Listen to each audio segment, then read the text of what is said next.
মরহুম আল্লামা দেলোয়ার হোসেন সাঈদীর জীবনী সম্পর্কে আলোচনা করা হলো। ভিডিওটি ভালো লাগলে স্ক্রিপ্ট করবেন না, সম্পূর্ণ ভিডিওটি দেখবেন, সাবস্ক্রাইব করে দিবেন, আরও সুন্দর সুন্দর ভিডিও পেতে বেল আইকনটি ক্লিক করে রাখবেন।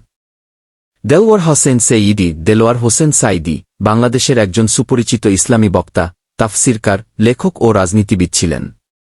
তিনি দীর্ঘ সময় ধরে ইসলামী মাহফিলে কুরআনের তাফসির উপস্থাপনার মাধ্যমে ব্যাপক জনপ্রিয়তা অর্জন করেন এবং পরবর্তীতে রাজনীতিতেও গুরুত্বপূর্ণ ভূমিকা পালন করেন। জন্ম ও পারিবারিক পরিচয়। জন্ম 2 ফেব্রুয়ারি 1940। জন্মস্থান পিরোজপুর জেলার ইন্দুরকানী, সাবেক জিয়ানগর উপজেলার সাইদখালী গ্রাম। পিতা ইউসুফ সাঈদী, যিনি একজন ধর্মীয় ব্যক্তিত্ব ও বক্তা ছিলেন।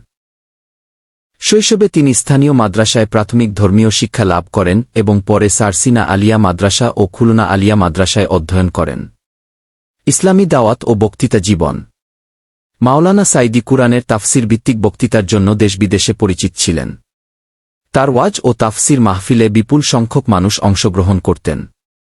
তিনি বাংলা, আরবি ও উর্দু ভাষায় বক্তৃতা দিতে পারতেন বলে উল্লেখ করা হয়েছে। রাজনৈতিক জীবন। তিনি বাংলাদেশ জামায়াত ইসলামীর একজন শীর্ষ নেতা ছিলেন এবং দলটির নায়েবে আমিরের দায়িত্ব পালন করেন। এছাড়া তিনি পিরোজপুর বিয়োগ 1 আসন থেকে 1996 ও 2001 সালের জাতীয় সংসদ নির্বাচনে সংসদ সদস্য নির্বাচিত হন। যুদ্ধাপরাধ মামলার বিচার।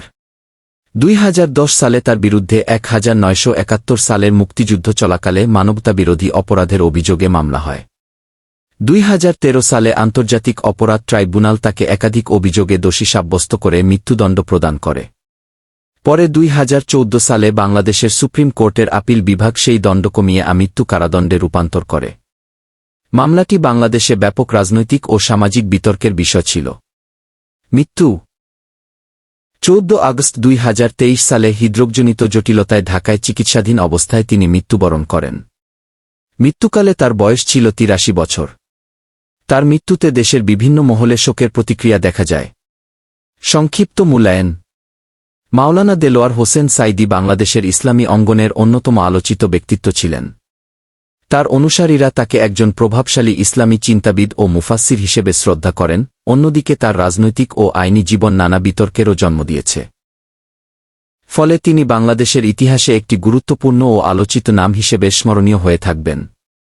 2023 সালে হৃদরোগজনিত জটিলতায় ঢাকায় চিকিৎসাধীন অবস্থায় তিনি মৃত্যুবরণ করেন।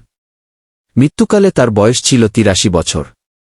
তার মৃত্যুতে দেশের বিভিন্ন মহলে শোকের প্রতিক্রিয়া দেখা যায়। সংক্ষিপ্ত মূল্যায়ন। মাওলানা দেলোয়ার হোসেন সাঈদী বাংলাদেশের ইসলামী অঙ্গনের অন্যতম আলোচিত ব্যক্তিত্ব ছিলেন।